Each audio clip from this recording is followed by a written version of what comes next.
There are three kinds of lies: lies, damn lies, and statistics. Benjamin Disraeli, a 19th century British Prime Minister. My name is John Rose. In part one of this three-part video series, I'd like to take a look at one of the ways that statistics can be used to trick us and fool us. And this is an old one for me. It goes back to when I first started studying nutrition. Read a book at the end of 1985 called Eat to Win by Dr. Robert Haas. Changed my life. It started me on a whole different journey. Starting in '86, I started really studying nutrition, started reading the labels. Didn't take me long to realize how we were being deceived when I was noticing how some of the labels on some of these processed foods were claiming to be 99% fat-free, and then I look at it and I go, wait a second, I can do the calculations. This isn't 99% fat-free. How are they getting away with that? I go, oh, you're basing it on weight. It took about a decade before the rest of the planet seemed to wake up to that reality, but I saw it right off the bat, and I saw it everywhere I went. Now, to come to the defense of this low-fat movement we had to help us understand why it was such a failure globally as it was, well, for several reasons, actually. First of all, most of what people were eating on their low-fat programs was processed foods.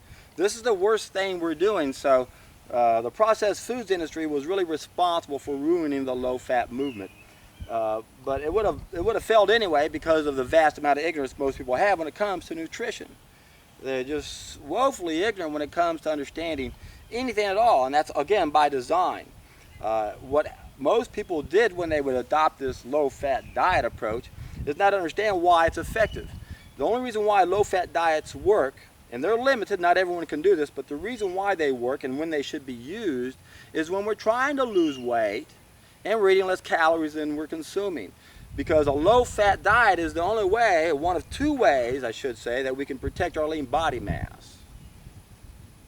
And what most people do when it comes to this low-fat approach is they just say, I'm not eating fat, I don't need to worry about counting calories, I'll just count the fat. Look, low fat, low fat, low fat, low fat. I can eat this big old package of cookies.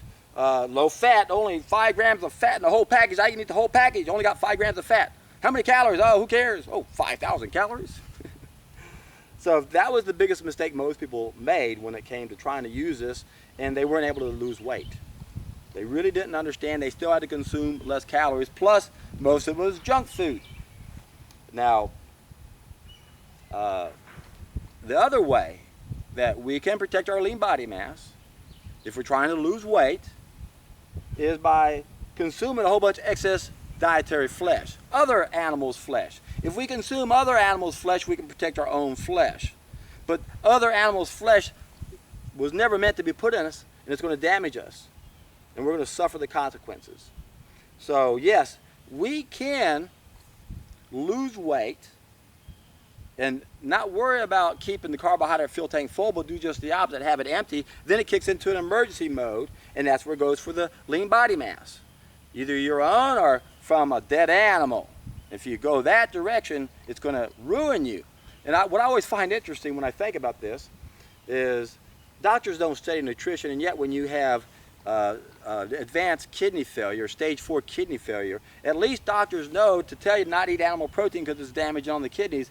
And isn't it interesting how they can't put 2 and 2 together and realize that it's damaging the kidneys?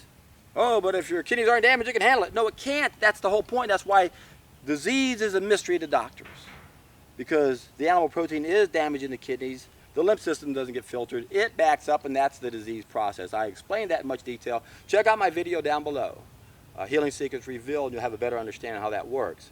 And then if you're going to try to lose fat the traditional way, you got to eat less calories. And as your calories go down, you got to make sure you keep that little small carbohydrate fuel tank filled up. And I explained this many times in other videos. I'll put a couple links down below to some of those that explains that in more detail. When you got a small fuel tank, 2 things can happen. It can overfill, it can empty. And this is what people don't understand, the ignorance in nutrition. Most people don't understand. If they're consuming that big old package of cookies that only has a few grams of fat, it doesn't matter. You got so many carbohydrates, It only took a little bit to fill up your carbohydrate fuel tank. Now, most of what you just ate is going to be converted to fat. So, excess calories is going to turn to fat. The only reason why low-fat diets are going to work for weight loss is it will protect your lean body mass, and the only way our body is designed to do so. Now, not everybody can eat a low-fat diet. In fact, one of the things that made this so popular during the time, and there were centers like the Pritikin Center that was seeing really good results with people putting them on a plant-based diet, low fat. But they also found people running into trouble. They had to bump up that 10% percentage that they started with up to a higher percentage. They found it wasn't working. So statistics can be very deceptive. You can buy something that looks like it's 99% fat-free by weight, but when you look at it by calories, it's actually 100% fat. Just one of the many ways we can be deceived, and I'm going to keep this video very short, and in my next two videos I'm going to give some more examples on how this works, and when you can check those out, I'll have them uploaded later, recently. I'm going to do another video right now, and I'll upload them right after this, and when you do, you're in for a treat.